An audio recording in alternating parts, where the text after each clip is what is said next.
YouTube-nya kemarin. Oh iya, itu di YouTube saya membahas karena saya difitnah, ya kan, di TikTok itu.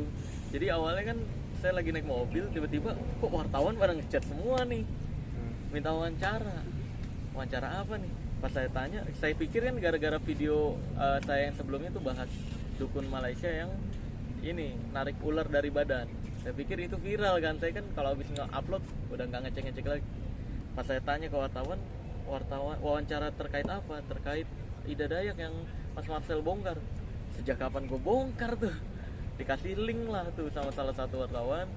Ternyata link yang isinya berita hoax tentang itu, foto-foto saya digabungin sama Ibu Ida Dayak, terus dikasih narasi seolah-olah saya bilang Ibu Ida Dayak itu hanyalah dukun, padahal nggak pernah ada itu nggak pernah ada totalitas. Saya nggak pernah bahas Ida Dayak, kenal juga enggak, ketemu juga enggak. Pas saya cek lagi di YouTube ternyata banyak berita-berita sejenis, dari mulai yang nyebut Bu Ida Dayak bisa ngobatin orang mati, bisa ngehidupin orang mati, terus ada yang nyebut juga dapat penghargaan dari Jokowi, padahal itu hoax semua. Bisa dicek di Google, cari deh fakta terkait berita Ida Dayak dapat penghargaan dari Jokowi, itu hoax total. Isinya beritanya itu foto diedit nih kepala Ibu Ida atau kepala Pak Jokowi, seolah-olah satu meja gitu doang. Anehnya ada aja yang percaya.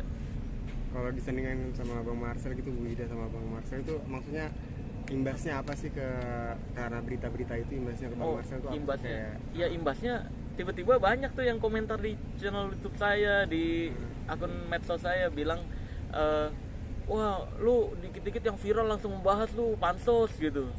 Wah lu dasar lu bisanya ngejatuhin orang doang gitu-gitu, banyak komentar.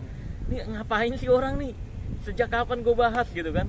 Akhirnya karena gue gregetan, kok ada aja nih manusia-manusia yang percaya berita sampah gitu kan, yang nggak ada buktinya sama sekali gitu, yang isinya foto-foto doang. Akhirnya saya memutuskan lah, ya udahlah gue terima nih wawancara dari wartawan. Ternyata saking banyaknya berita hoax yang beredar itu, fakta dari berita yang bener ketutup. Saya pikir wah ini parah juga nih. Akhirnya barulah saya bahas pertama kalinya Ida Dayak di channel YouTube saya tuh. Saya bahas tentang pengobatan ahli patah tulangnya itu ya pengobatan tradisional biasa aja. Karena Bu Ida juga menyebut dia manusia biasa aja. Mungkin orang yang ngelihat kayak gitu luar biasa, orang-orang yang jarang lihat pengobatan alternatif. Karena sebenarnya dukun-dukun pijit, bukan dukun pijit sih ya, ahli pijit, ahli patah tulang, itu tuh memang ya kerjaannya gitu, menyambungkan tulang yang patah, membenarkan tulang yang tidak sesuai lokasinya, posisinya. Contoh lain dari Ibu Ida Dayak kayak Haji Naim, kayak Pak Mukmin, ya kayak gitu-gitu. Itu kan banyak gitu, dan biasa aja, makanya saya nyebut biasa aja gitu. Dia nggak lebih panas disebut ahli tulang ya, bukan daripada dukun berarti ya? Iya emang bukan dukun, ahli patah tulang. Ya kalau zaman dulu sebutannya dukun pijet pasti, dukun urut. Tapi kan kalau zaman sekarang dukun ini udah ganti arti kan, udah ganti arti. Jadi seolah-olah orang yang tahu tentang hal goib tuh dukun tuh sekarang. Jadi yang dukun santet, pelet, nah itu yang saya tantangin biasanya. Berarti kalau yang Mas Marcel lihat ini, Ibu Ida ini tidak memiliki ilmu, hanya bisa membijit patah tulang saja. Iya, nggak ada. Itu pun kalau tarian-tarian saya udah konfirmasi, saya udah tanya ke orang Dayaknya langsung tentang tarian-tarian di Dayak, memang benar ada, itu adat. Tapi menurut orang yang saya tanyakan ya tentang tarian Ibu Ida Dayak, itu benar sesuai apa yang saya sampaikan. Itu bukan tarian adat, tapi itu adalah bentuk penenangan atau relaksasi terhadap dirinya sendiri. Bisa jadi diduganya seperti itu, atau bisa jadi juga untuk menenangkan pasien gitu. Minyaknya sendiri Mas Marcel pengaruh nggak sih Mas Marcel? Minyak ya itu minyak tradisional dari Dayak mungkin ya, saya juga nggak tahu tuh kan, belum pernah ketemu sama sekali, belum pernah nyium bau minyaknya yang Ibu Ida Dayak pakai kayak gimana. Kalau di Kalimantan sendiri saya tahu memang ada beberapa ramuan minyak yang diyakini untuk mempercepat penyembuhan patah tulang, mempercepat penyembuhan pegal-pegal kayak gitu-gitu. Dan di wilayah lain itu juga hal yang biasa aja, karena di wilayah lain juga punya minyak tradisionalnya masing-masing. Nggak ada yang ini lebih manjur, ini lebih hebat, nggak ada. Karena memang setiap wilayah tuh punya keampuhannya masing-masing, tergantung penyakitnya. Kayak contohnya ada minyak Cimande, terus ada minyak dari Karo tuh ya kan, ya minyak kudus apa kan disebutnya. banyak lagi minyak lintah itu kan tradisional semua. Jadi tergantung penyakitnya apa dan wilayah mana gitu. Tapi minyak itu juga mungkin ada digunakan dalam trik-trik sulap tertentu gitu mungkin. Iya, itu sebenarnya gini yang saya bongkar di video saya yang ngebahas fitnahan antara saya dan Ida Dayak. Itu di endingnya kan dulu saya pernah ngelihat pengobatan Ibu Ida Dayak itu dia praktekin minyak dioles terus keluar darah seolah-olah. Padahal mah enggak, itu minyaknya bohongan, bukan minyak tradisional kalau kayak gitu. Itu minyak trik dan saya udah bongkar juga gitu. Saya bawa kalau nggak salah nih, ada di tas, bang di tas. Itu kalau disulap gunanya buat apa tuh? Hah? Kalau Itu teknik dukun sih. Oh, gitu. Itu teknik dukun yang biasa dipakai untuk pengobatan-pengobatan, padahal bukan pengobatan. Tapi saya lihat Ibu Ida Dayak sudah tidak mempraktekkan itu lagi di zaman sekarang. Itu alhamdulillahnya gitu. Jadi bagus banget. Dia lebih fokus ke ahli patah tulangnya kalau sekarang. Dan anehnya nih, ini miris banget nih, sumpah sama orang-orang yang seolah-olah saya merubah statement saya loh. Seolah-olah dibilangnya, wah lu panik kan gara-gara di-hate sama banyak orang Kalimantan, diserang orang Dayak, baru lu ngerubah pernyataan mengakui pengobatan Ibu Ida Dayak. Dari awal gue memang menyebut Ibu Ida Dayak itu pengobatan tradisional. Nggak ada sejarahnya gue menyebut Ibu Ida Dayak itu pengobatan ahli patah tulangnya. Itu penipuan atau dukun, nggak ada. Carilah bukti kalau ada gitu. Aneh banget. Nih ini airnya, bentar. Ini air normal sih kalau itu. Sama ini minyaknya. Nih tuh. Ini buatan saya yang buat sendiri. Saya bisa buat sendiri soalnya. Minyak yang kayak gini nih. Yang ini kalau dioles, disemprot pakai air biasa, cecet. Ini bisa keluar darah gitu. Tapi alhamdulillah saya lihat sih Ibu Ida Dayak udah nggak praktekin ini lagi. Bukan keluar darah ya, tapi minyaknya berubah warna. Itu dukun-dukun itu melakukan itu guna untuk menarik kepercayaan dari pasien-pasien itu. Enggak, fungsinya kayak orang-orang yang harus cuci darah. Seolah-olah nih nggak usah dikeluarin darahnya, cuci darah nih pakai ini aja. Darahnya keluar bersih jadinya. Itu kan kasihan pasien-pasien kayak gitu kan. Diberi kesembuhan palsu. Iya. Nanti kalau penyakitnya makin parah meninggal gimana? Iya, maksudnya ya mungkin dukun itu melakukan itu supaya percaya sama si dukun itu. Iya, dan seolah-olah nih sakti nih gitu. Padahal mah enggak. padahal itu kan bohong doang kan. Iya, tapi alhamdulillah sekali lagi saya tekankan, alhamdulillah Ibu Ida Dayak sudah tidak mempraktekkan ini lagi dan semoga tidak dipraktekkan lagi ke depannya. Biar Ibu Ida Dayak fokus ke keahliannya aja, pijat atau pembetulan tulang. Kalau Komposisi minyaknya sendiri apa? Minyak bisa pakai minyak goreng atau minyak zaitun terserah.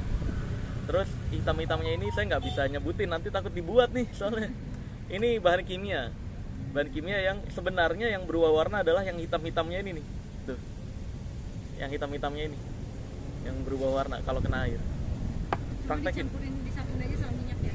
Iya, nih saya praktekin ulang di sini. Nggak apa-apa kan ya, saya praktekin ya. Nih. Ini tapi alhamdulillah sekali lagi saya tekankan, doakan juga semoga Ibu Ida Dayak tidak kembali mempraktekkan ini karena ini bukan pengobatan tradisional kalau yang gini. Nih. Tuh, kan gini.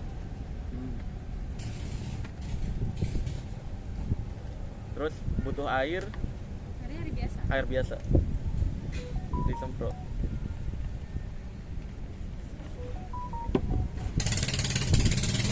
Tuh. Tuh gitu. Nah, yang saya kritisi cuma ini dulu Ibu Ida Dayak praktek ini udah lama banget. Kalau sekarang udah nggak mau praktekkan tuh. Warnanya juga kayak darah kotor kan. Itu berapa harga minyaknya? Bikin. Alat bahan kimianya 5.000. Minyaknya ya ngambil dari minyak goreng. Gitu tuh. Ya kan mirip darah banget. Mirip darah. Mirip darah kotor. Tahan bang. Ini. Bagus Ya. tuh minyak itu. Jadi ini bukan, ini saya ngebongkar ini dulu pernah memang. Dulu pernah membongkar ini, tapi itu untuk menggeneralisir loh, siapapun manusia, siapapun makhluk, siapapun orang yang mau praktekkan ini penipuan bukan pengobatan ya gitu. Cuma kebetulan Ibu Ida Dayak mempraktekkan zaman dulunya. Zaman sekarang alhamdulillah udah nggak pernah mempraktekkan lagi gitu. Ya. Jadi kayak gitu. Kapan nih akan bertemu lagi dengan Ibu Ida? Wah, kalau bertemu sama Ibu Ida belum tahu ya. Tim saya tuh nyari-nyari kontaknya susah banget. Saya tanya ke teman-teman TNI yang saya kenal juga susah banget dapat jadwalnya. kan banyak yang bilang samperin aja langsung. Nanti saya dikomentarin lagi nggak beradab nanti dibilangnya nggak beretika disebutnya. Grebek. Iya, nanti disebutnya grebek. Ya enggak lah, saya kalau mau grebek orang juga biasanya kalau nggak grebek dukunnya duluan yang nantang. Dukun yang nantang, kontak adminnya, kalau nggak bales baru saya samperin. Nah ini kan Bu Ida bukan dukun gitu, makanya saya nyari-nyari kontaknya sampai sekarang belum dapet. Ke teman-teman TNI, ke tim saya juga belum dapet. Tapi Pengen kan- sih. Kemarin juga ada Pak Eda Stephen Lalung ya yang bikin video tuh. Ini juga dipelintir nih, kampret emang. Dipelintir sama media tuh, parah. Ada Pak Eda Stephen Lalung ini orang Dayak asli Kalimantan Tengah ya.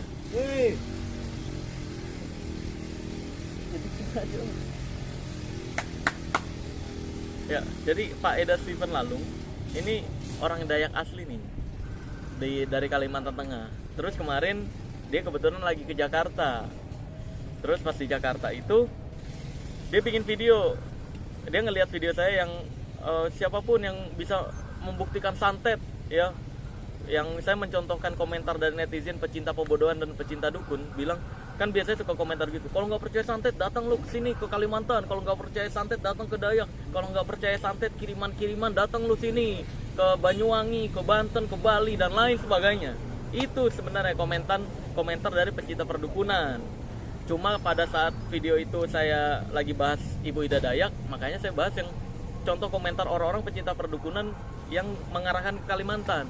Akhirnya Pak Eda Stephen Lalung bikin tuh video, Marcel kamu nggak perlu ke jauh-jauh ke Kalimantan karena saya udah di Jakarta gitu, kan saya mengundang kamu untuk ngobrol gitu loh bahasanya, padahal untuk ngobrol.